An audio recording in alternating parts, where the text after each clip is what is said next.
Hello everyone and welcome to the Green Man channel. I hope you're doing good and well. So it's time for the second album review of this Sunday's double feature, and I'm talking about an album which has already had lots of talk in this community, and quite justifiably so. I'm talking about Worm's latest release, Necropalace, which came out on the 13th of February via Century Media Records, and the album is 7 tracks and just over an hour in length. And I'm just going to quote the Bandcamp page here. This is how the album's described there. Necropalace is the purest distillation yet of Worm's self-branded necromantic black doom, rendered in bloodstained technicolor. And I'd certainly agree with that. You know, this has the feel of something cinematic, maybe one of those vampire films from the 20th century, if it were in a kind of black and doom metal musical form. It's absolutely ferocious and epic in all senses of the word, this record. The band, you know, they haven't shied away from longer tracks. I don't know Worm particularly well, I will say that. This is pretty much my first full album experience with them. But I was aware of just how good it was theatrically, but also its musical developments were great. It's full of nuanced changes and progressive delights too, that reminded me even at times of progressive metal bands actually, as well as its kind of, you know, kind of at its core, this kind of immortal-like sound that it has too on its epic black and doom metal journey. I love the way this album manoeuvres its way forward in a way which empowers it more and more. It sort of becomes this undefeatable beast in the way it keeps developing, all this like dragon, I guess, like on that wonderful album artwork on that front cover there. It has that a range of crushing riffs, keyboard and organ fused atmospheres. It has great demonic vocals, an unpredictable but brilliantly melodic guitar solos on here, you know, oftentimes throughout its runtime as well, that kept me engaged as a huge fan of great lead guitar work and guitar soloing, which there is in absolute abundance on this album too. And I therefore feel at the end of the day, at the end of all things, this album combines both a great fantastical element, but also with a dark romantic edge with its kind of vampiric themes and sounds and atmospheres throughout its album. You know, this album could almost make you turn into a vampire and lust for blood, so just be careful about that by the time you get to the end of it. Just something to watch. Necropalace also, I think, has perfect production from Arthur Risk, who has worked with the likes of Blood Incantation and King Diamond. And the album does sound a bit like it was recorded in a church, which I suspect is exactly the desired effect. That is how this album should sound. It should sound ethereal, it should sound creepy, it should sound demonic. But it also does sound brilliant too, which is, as I say, presumably the desired effect of the production on here from Arthur Risk. Let's go into some personal highlights, of which there are many on this album. I'm not going to talk about all the tracks in detail. As I always say in my album reviews, I just cover highlights really.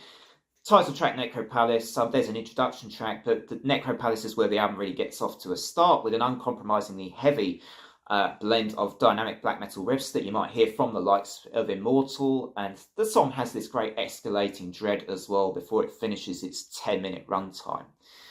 The Night Has Fangs is also a brilliant song here. The way it threads its developments through a faster pacing is always enterprising and engaging. Again, another great song that's around 7 minutes, a little shorter on this album, but no less impactful than the more epic tracks. Both Dragon Dreams and Blackheart. Dragonheart's actually a pretty good film, by the way, just a shout out to that. But Dragon Dreams and Blackheart might now be in my top 2 songs of this calendar year so far, and I will explain on both the reasons for that. Dragon Dreams, it has a guitar solo at the 7 minute and 52 second mark that might just be the best solo we've had all year round so far. In fact, I dare you to challenge me on that. Find a better guitar solo than the 7 minute 52 second one on Dragon Dreams. You're going to be hard pressed to challenge me, I think, but I welcome any challenges in the comments. Let's throw down the gauntlet on that one. Blackheart offers up something which I think is more kind of gothic. I really like the guitar tone on this one. Sort of reminds me of something you might get from Typo Negative or even Ruins of Beverest. Another fantastic track. And again, I'd say like these 2 songs right now, Dragon Dreams and Blackheart, as I say, are in probably my top 2 songs of this year. You can see where this is going, Greenlings. You can see where exactly I'm going with this one. And 14-minute closing track, Witchmoon, the Infernal Masquerade, featuring the legendary Marty Friedman, finishes this album off like the proverbial icing on the cake. It is just a masterpiece way to finish an album, which, as I've stressed recently, you need to finish an album well. You can start an album well, keep it going well, but always make sure you finish the album well. artists and bands out there take note. It's an obvious thing, but it's so important. The listener goes away with that lasting impression from the final track. So I think every bit of hype this album has is 100% warranted. This is one that you do need to check out if you love, I'd just say if you love metal generally, but particularly kind of black metal, doom metal, kind of gothic theatrical stuff, you know, that you might hear from the likes of Immortal, Emperor, Dimmu Borgir. You've got a perfect album here.